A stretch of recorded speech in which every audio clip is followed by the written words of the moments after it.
Já, Ágúst, ósigur Keflavík í kvöld fyrir erkifjöndurum. Hvað svona í þínum málum kannski, hvað að gerast í þessu leik? Hvar hleypur þetta frá okkur? Við byggjum upp þriggja stiga mun í hálfleik, svo erum við með eitthvað 10 stig og svo setja 3 stig og við mistum bara hausinn, stemmingin var öll með þeim.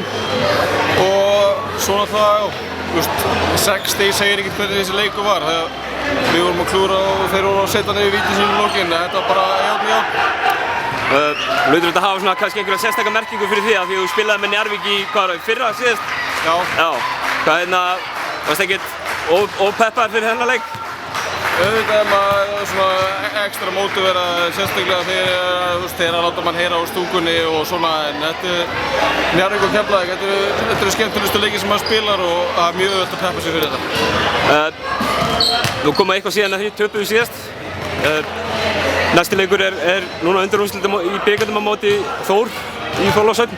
Þú hefur spilað nokkru sinni við þá í vetur. Hvernig líst þér á þá viðureign?